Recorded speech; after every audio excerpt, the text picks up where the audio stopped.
Saúdo a todos os irmãos do Discipulado Sem Fronteiras com a paz do Senhor Jesus. Estamos aqui nesta oportunidade para falarmos um pouco mais da palavra do Senhor, trazendo aqui um tema muito maravilhoso, a qual iremos aqui abordar em poucas palavras, mas trazendo algo que venha a ser consolador da parte do Senhor, que é um assunto que julgo eu de extrema importância para aqueles que são leitores, estudantes da palavra do Senhor, da palavra de Deus, das Escrituras Sagradas. É o tema ou o assunto, as acepções da palavra inferno no Novo Testamento.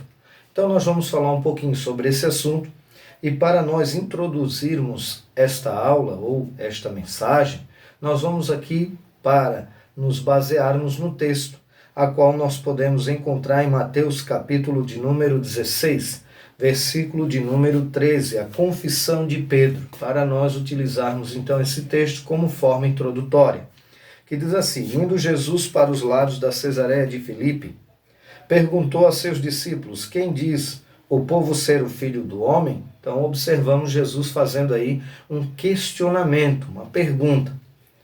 E eles responderam. Ele perguntou para os discípulos o que as pessoas estavam falando concernente a ele. E eles responderam, os discípulos.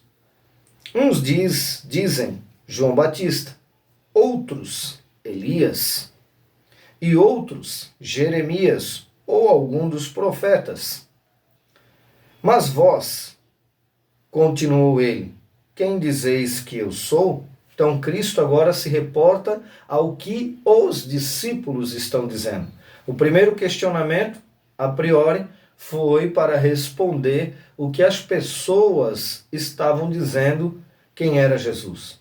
Agora, Jesus reporta a mesma pergunta para os discípulos, mas para eles responderem o que eles achavam de Jesus.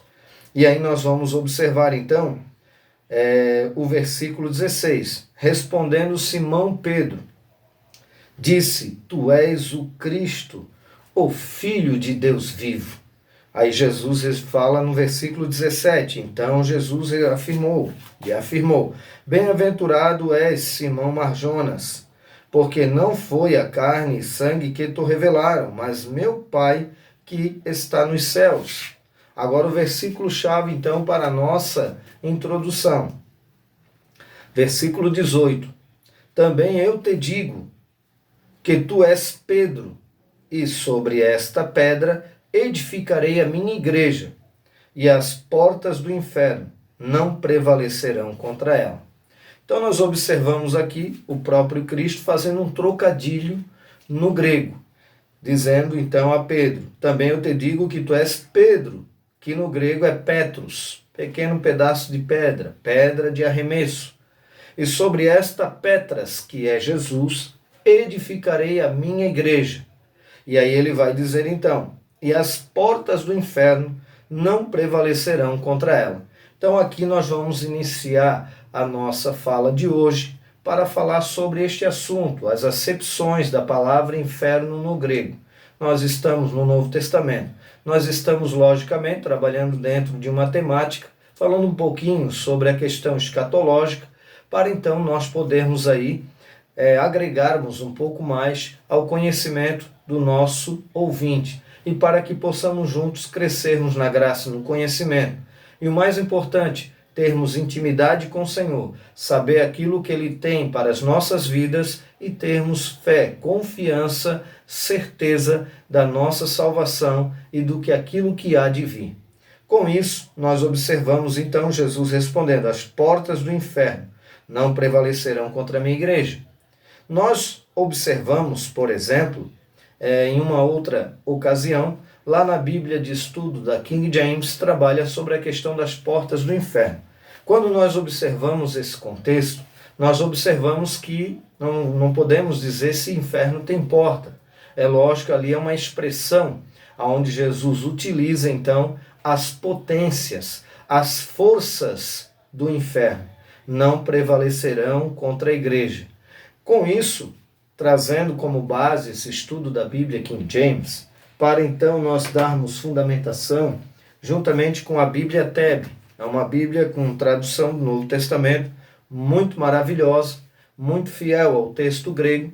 Nós observamos que diz assim, ó, e eu te digo que tu és Pedro, e sobre esta pedra edificarei a minha igreja, e a potência da morte não terá força contra ela.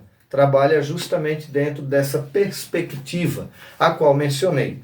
Para isso, então, nós vamos observar, para não aqui nos alongarmos, falarmos um pouco sobre as acepções da palavra inferno no grego. Então é importantíssimo, na questão hermenêutica, que nós possamos interpretar de forma correta, para então podermos aplicar também de forma correta.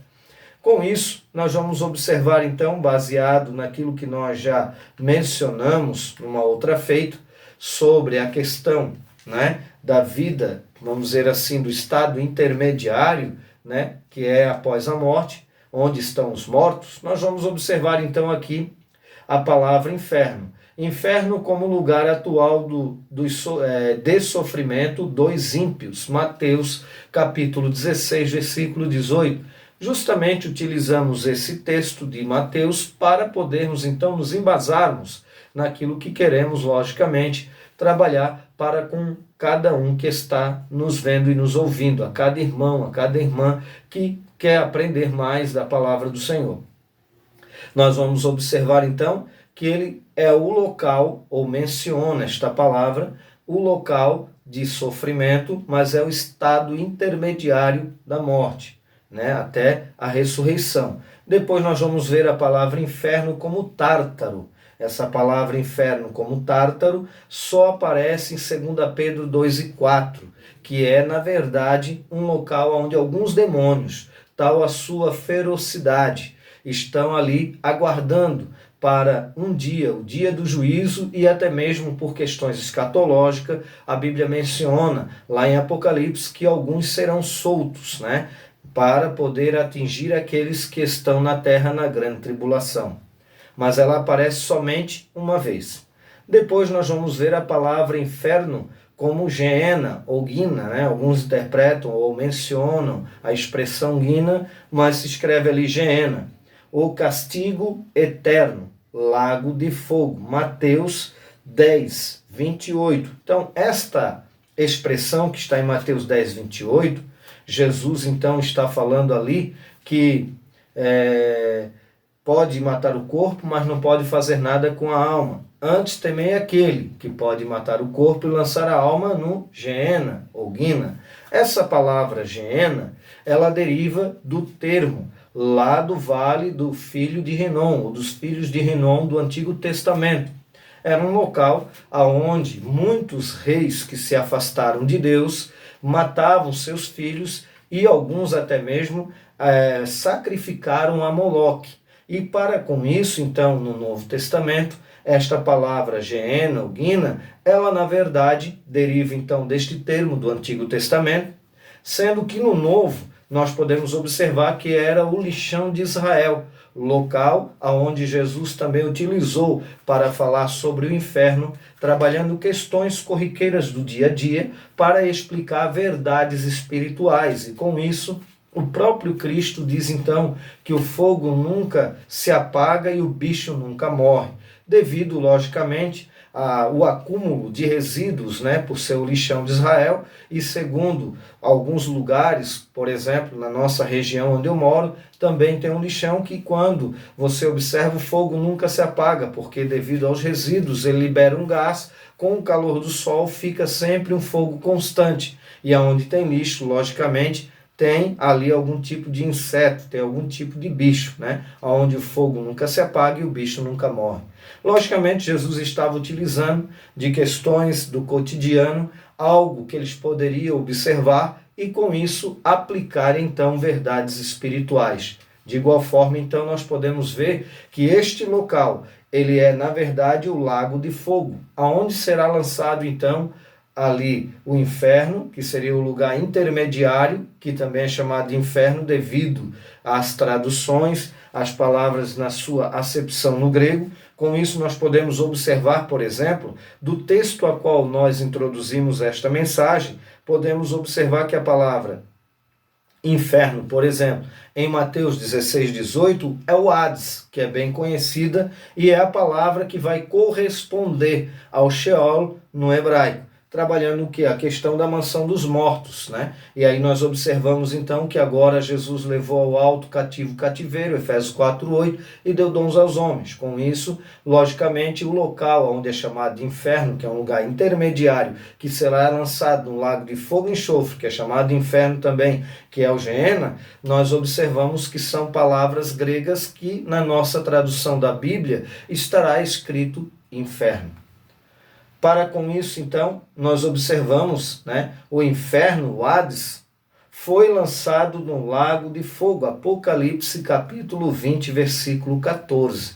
Então nós vamos ver a palavra Hades, Sheol no hebraico, vamos ver Hades no grego, que corresponde ao Sheol, vamos observar a palavra, por exemplo, Tártaro, que é o abismo, onde alguns demônios estão, né, trancafiados, estão ali amarrados, né, presos, vamos dizer assim, como a Bíblia menciona, para, né, um momento específico escatológico e talvez também devido à sua ferocidade.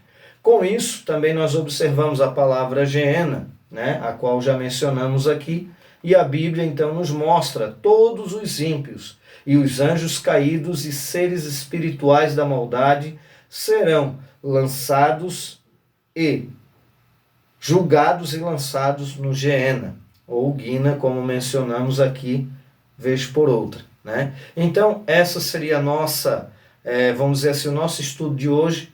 Espero que você tenha gostado e, com certeza, nós precisamos sempre aprendermos mais. É lógico que o Senhor Jesus, quando ele ensinava, e aí nós observamos os escritores do Novo Testamento, eles escreveram, por exemplo, o Hades, que é uma palavra que na mitologia grega era o deus do submundo, com um pensamento judaico-cristão principalmente, para trazer então aqui dentro de uma questão etimológica, das acepções da palavra inferno, para mostrar para mim e para você, que ainda que existia um local onde era o lixão de Israel, Jesus o comparou como metáfora, trabalhando logicamente a ideia do sofrimento eterno. E que nós possamos juntos sempre estarmos firmes e constantes na obra do Senhor, sabendo que é o Senhor que está na nossa vida e que está com certeza dando a salvação através do seu sacrifício na cruz do Calvário.